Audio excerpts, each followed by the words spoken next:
No vídeo de hoje nós vamos ver se o Luffy realmente morreu, a sua Akuma no Mi é a Nika Nika no Mi e as Akuma no Mi têm consciência, comandantes de Yonkou conseguem lutar contra almirantes e contra Yonkous, e se o Luffy comesse uma Rumble Ball, que poderes ele teria? Nós vamos conversar sobre tudo isso nesse vídeo aqui, e se você ficou curioso, segue comigo e acompanhe esse vídeo até o final.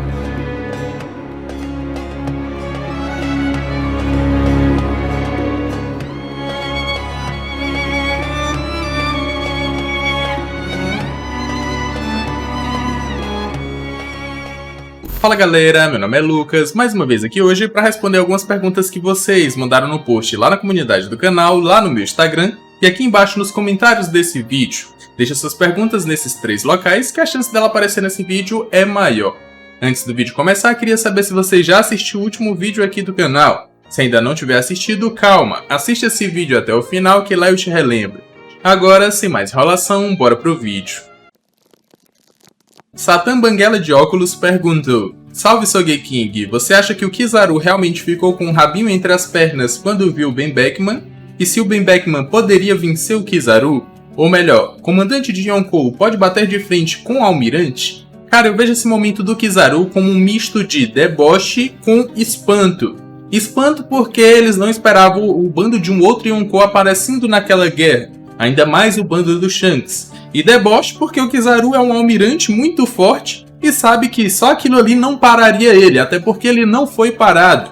Quando o submarino iria zarpar, ele acabou saindo ou vazando rapidão e atacou o submarino e o Ben Beckman não fez absolutamente nada. Então eu vejo como um misto dessas duas coisas, mas não vejo que o Kizaru se cagou ali, ou ficou com medo, ou ficou com o rabinho entre as pernas pro Ben Beckman. Agora sobre a segunda pergunta, onde o comandante pode bater de frente contra o almirante, a resposta é pode sim. Existe a possibilidade, se o comandante de Yonkou já está indo bater de frente contra Yonkou, que é teoricamente ali um estágio ou um nível superior, pode bater de frente contra o almirante também. Só que eu não estou dizendo que eles vão conseguir vencer, ou que eles têm muita chance de vencer. Eu estou dizendo que eles podem bater de frente. A gente tem exemplos ali do Queen batendo de frente com a Big Mom, só que ele não derrotou ela, ele só colocou ela pra dormir e ainda ficou cagado de medo até levar ela pra onde o Kaido. Nós temos o Marco, que já bateu de frente ali com os próprios almirantes, já bateu de frente com o Teach, já bateu de frente com a Big Mom também. Então essa questão de nível aí é muito relativa. Agora, em se tratando do bando do Shanks especificamente, já foi dito que ele é o bando mais equilibrado e inexpugnável. O que significa equilibrado pode ser recompensa, pode ser nível de poder, os caras podem estar equiparados ao Shanks, e aí esses sim é que conseguem bater de frente contra os Yonkous também. Korato-sama perguntou: poderia acontecer de Sabo ser capturado por Akainu e Luffy ir atrás dele para salvá-lo, dando início à sua vingança por Akainu ter matado o Ace? Shanks poderia tentar impedir Luffy, mas Luffy não dá ouvidos a Shanks. E já no auge da batalha, com mais vantagem pro Akainu, o Shanks desce com um haki embutido na sua espada e haki do rei. Pra mim, pensar que o Sabo foi capturado, mesmo que ele tenha lutado ali contra 2 almirantes, mas ele também não estava sozinho, estava com os comandantes do exército revolucionário. E imaginar que ele foi derrotado e preso é menosprezá-lo. É menosprezá-lo pelo fato de que ele é o segundo em comando do exército revolucionário, que é um exército que, se fosse fraco, fosse um poder que a marinha pode subjugar, não estaria trazendo tanto perigo ao governo mundial. Então esse cara aí é muito forte, o Dragon também, além do fato de que ele comeu a Mera Mera no Mi, que é a fruta do Ace, que tornou ele muito mais forte do que ele já era. Além do fato que ele mesmo falou que ele só tem 2 alternativas: ou eles conseguem o seu objetivo, ou eles morrem. Ou eles declaram guerra contra o governo mundial e recuperam o corpo do Kuma, ou eles vão acabar morrendo. Não tem uma terceira opção para eles. E mesmo que tivesse, e mesmo que o Oda fizesse realmente ou repetisse a mesma coisa, do Sabo ser capturado e o Luffy ter que ir procurá-lo e salvá-lo para dessa vez o Luffy conseguir, mesmo que o Sabo fosse mandado para Impel Down, já foi predito ou já foi prenunciado que vai ter uma grande fuga da prisão, onde o Ivankov não quis fugir lá quando o Luffy pediu, e só fugiu porque descobriu que o Luffy era filho do Dragon, não deixaria o filho do seu grande amigo morrer. Então ele só fugiu naquele momento porque foi para ajudar o Luffy. mas ele disse que estava esperando o momento certo para fugir. E o Morley já conhece ou já criou um caminho para fugir da prisão e ele mesmo escapou. Então, se o exército revolucionário e os comandantes forem capturados, ele já tem uma rota de fuga para fugir de Impel Down. É mais ou menos isso que eu acredito, mas eu não aposto que o Oda faria ou traria a mesma temática de um irmão ser capturado para o Luffy salvar. Até mesmo porque o Sabo ainda não mostrou todo o seu nível de poder. FBI perguntou: a Zoan mais forte muitos acreditam que é a do Kaido, mas como vimos, a Zunisha provavelmente é uma usuária de Akuma no Mi. Se for mesmo, você acha que a fruta da Zunisha poderia ser mais forte que a do Kaido? A verdadeira pergunta é: quantos Borobreath a Zunisha aguenta antes de cair? Porque a gente sabe que ela é um elefante gigante que carrega uma ilha nas suas costas, mas a sua resistência é bem baixa, ela não tem uma resistência muito alta. Até mesmo porque o Jack, só com tiros de canhão, conseguiu fazer uma ferida que derrubaria a Zunisha e toda a ilha cairia. E o Kaido tem as escamas dele que protegem de quase todo o ataque que já foi direcionado a ele. Só coisas como Ryuou, ou então o Haki do Rei Avançado, ou então o Despertar do Law, ou então poderes de energia podem afetá-lo. Mas golpes físicos normais, a não ser que sejam absurdos como um soco do Garp muito potente, não afetariam o Kaido. Então só essas poucas coisas afetariam seu corpo, além de que a sua Zoan dá a capacidade dele criar diversos tipos de elementos e controlá-los para atacar seus inimigos. Desde raios, nuvens flamejantes, desde ataques com vento, ataques de ar, desde ataques com fogo e por aí vai. Então, pra mim, a Zoan do Kaido até o momento é a Zoan mais forte do mundo de One Piece. E se a Zunisha for realmente uma Zoan, o que ela tem de melhor é tornar ela um monstro gigantesco que é capaz de carregar uma ilha nas suas costas. Nada além disso. Ela tem a trombada lá, mas eu acho que aquela trombada ali o Kaido tancaria. Agora, será que ela aguentaria um Borobreath do Kaido bem dado? Ou quantos ela aguentaria antes de cair? Essa é a verdadeira pergunta. Matheus Pompilho perguntou: Lucas, se você pudesse modificar alguma Akuma no Mi, quais você melhoraria? Eu consigo pensar em melhorias para Akumas no Mi, mas não no sentido de dar outras habilidades referentes ao seu poder para que ele possa utilizar. Mas consigo pensar em maneiras que os usuários poderiam utilizar os seus poderes que seriam melhores. A única exceção é o Law, que eu acho que, se fosse para modificar sua Akuma no Mi ou dar uma melhoria, seria de energia. O Law, sempre que dá ali 2, 3 room, já disse que tá sem energia e acabou. Se ele não tivesse esse limite de energia, ele seria um dos personagens mais roubados de One Piece, por isso que ele tem. Mas se fosse para me melhorar, melhoraria essa característica. O Kid, por exemplo, ele usa mais o magnetismo para atrair e repelir as coisas, para assim formar estruturas e atacar seus inimigos. Mas se eu fosse ele, ou se eu pudesse melhorar o seu uso, eu faria ele criar armas magnéticas para que ele pudesse atirar nos seus inimigos, para que ele pudesse ser mais efetivo nesse sentido. O Smoker, por exemplo, o Smoker tem uma Akuma no Mi bem apelona, que é a Akuma no Mi da fumaça, só que ele não utiliza ela de uma maneira apelona. Ele poderia, sei lá, espalhar o seu gás por toda uma ilha, asfixiando as pessoas e fazendo com que os seus inimigos não consigam fugir. Ou então fazer o seu gás entrar pelos diversos buracos que tem no corpo das pessoas, para aí tornar esse gás denso dentro do corpo delas e esmagar os seus órgãos internos. Isso aí seria apelão. Se eu fosse dar uma melhoria para a Akuma no Mi do Luffy, ele poderia moldar o seu corpo assim como o Katakuri faz, para esquivar de ataques inimigos, e agora que ele tenha a observação do futuro, ele poderia prever onde seria atacado, para assim poder se esquivar. Eu consigo pensar em diversas melhorias para Akumas no Mi, ou diversas melhores maneiras de se usar as suas Akuma no Mi. Se vocês quiserem um vídeo só relacionado a isso, comentem aqui embaixo que eu posso trazer para vocês. Matheus perguntou: por que personagens que estão há muito tempo na ativa no mundo são derrotados ou são mais fracos que personagens mais novos que eles? Exemplo, Marco vs Akainu na Guerra de Marineford ou Crocodile vs Luffy. PS, não vale dizer que o Luffy venceu por protagonismo. O fenômeno que você descreveu foi o que de uma geração passada está destinada a sempre ser superada pela geração mais nova, ou por uma geração futura, e isso vem acontecendo no mundo de One Piece. Mas eu não vejo que é tanto uma relação de idades, onde um personagem de 19 anos vence alguém de 30 anos que já está há muito tempo no mundo da pirataria. A única disparidade de idade que existe é, sei lá, um personagem de 30 anos, 40 anos enfrentar um de 80, 100 anos. Aí tem essa disparidade de idades que vai afetar na batalha, porque quanto mais velho, menos vigor a pessoa tem. Mas o que você citou aqui foi de personagens mais velhos no mundo da pirataria serem derrotados por mais novos. E aí a gente tem vários fatores. Tem um momento em que cada personagem tal, que cada uma das gerações está.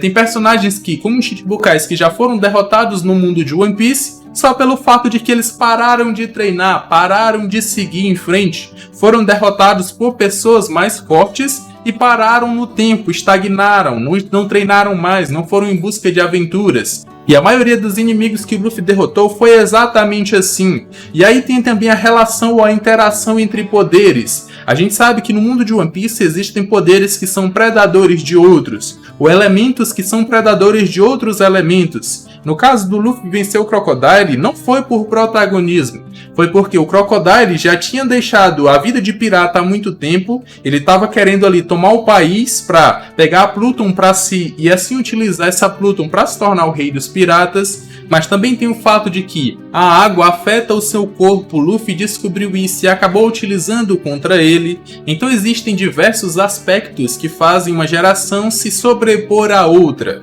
Mas o que menos pesa é a questão de idade. Pesa mais a interação entre poderes ou a questão de um pirata estar treinando ou não, estar estagnado ou não. A idade é em último caso, ou então quando essa idade é exorbitante, como um pirata, como eu citei, um pirata de, 40 anos enfrentar alguém de 80. Aí vai ter essa disparidade de idade que vai afetar bastante a batalha. Caio Campos perguntou: Lucas, você acha que o Luffy realmente morreu nos capítulos atuais? Eu não acho que o Luffy morreu, porque ele é do clã dos D, e todos os D morreram sorrindo.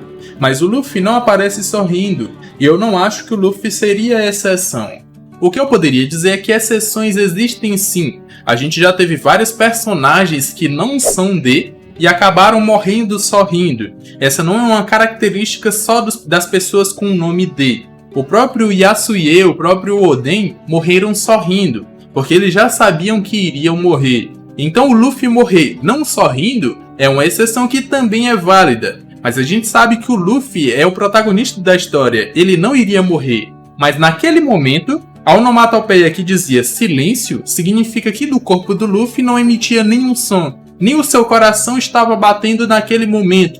No entanto, o Luffy morreu, mas morreu por poucos segundos. E o seu despertar pode vir aí para trazer-lhe de volta à vida.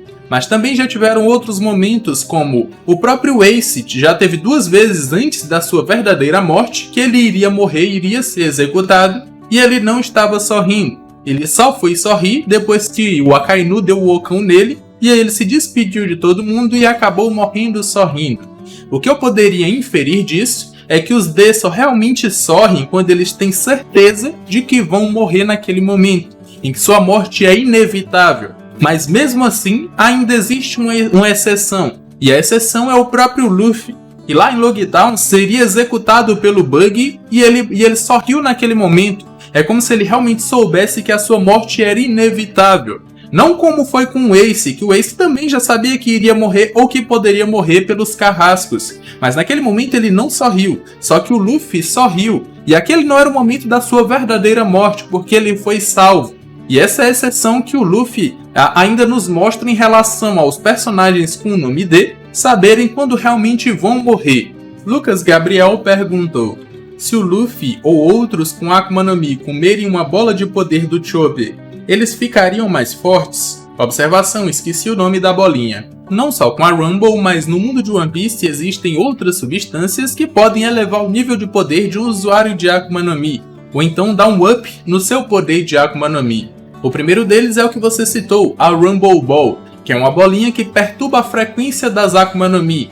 E para mim, esse perturbar as frequências é fazer com que o usuário possa controlar as características do seu corpo. Então, se o Luffy começa Rumble Ball, ele vai ganhar o poder de modificar as características do seu corpo e pode ser até que ele ganhe um poder ali parecido com o que o Katakuri é, uma paramécia especial. Isso quando ele comer a Rumble Ball. Porque quando o Chopper come uma, e quando ele tem ali seus diversos modos de batalha, quando ele tem lá o seu modo Guard Point, o que ele diz pro seu corpo é: quero que meus pelos cresçam enormemente para me proteger. E os pelos crescem. Quando ele se transforma ali no seu monstro de salto, ele meio que modifica o seu corpo e diz: eu quero que minhas patas ou minhas pernas se tornem grandes para eu saltar. No modo chifre, a mesma coisa: torne os meus chifres grandes para que eu possa utilizar. Com o Luffy não seria diferente, ou com qualquer outro usuário de Akuma no Mi.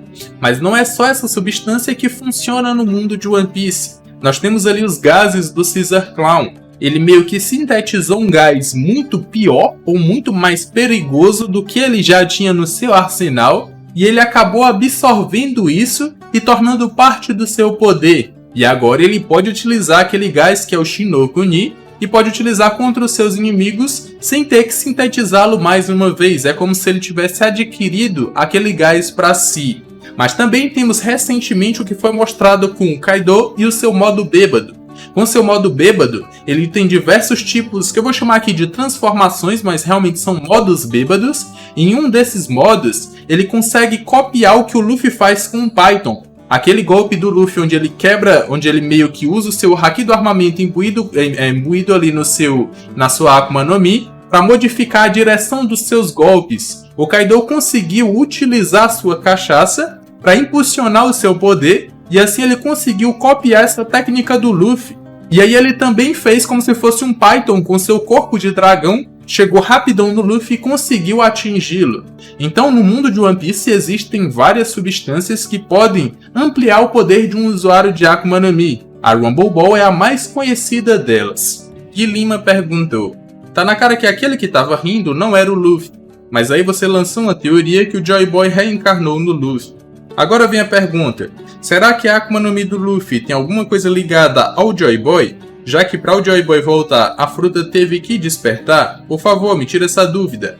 Cara, com esse possível despertar do Luffy, uma teoria que já existia ganhou mais força agora, que é o fato de que as Akuma no Mi não existiam lá no começo. Os poderes foram concebidos a pessoas e só depois que essa pessoa morria, ali como uma consequência não calculada, esse poder nascia aleatoriamente em uma fruta mais próxima. E aí o tipo da fruta vai depender do tipo de poder ou do tipo de pessoa que foi originário aquele poder anteriormente.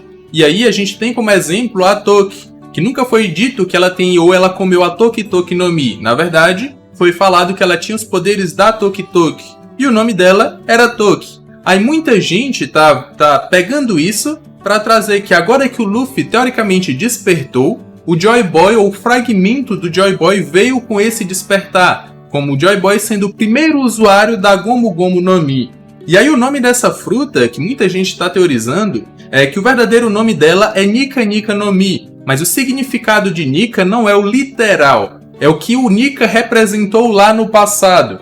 O Oda disse que queria fazer um personagem com poder engraçado, que no caso foi o Luffy com o poder da Gomu Gomu no Mi. O Nika é o deus que traz risadas com seu batuque, que liberta os escravos. Então, muito provavelmente, o verdadeiro nome da Gomu Gomu no Mi, porque tá todo mundo relacionando isso, é Nika Nika no Mi, a fruta que traz o sorriso. Então o significado não é mais tão literal, é um significado pelo que o Nika representou lá no passado. E aí o verdadeiro nome da Gomu Gomu no Mi é Nika Nika no Mi, a fruta que traz o sorriso. E com o despertar do Luffy veio esse fragmento do primeiro usuário que foi o Joy Boy, que foi o Nika lá no passado.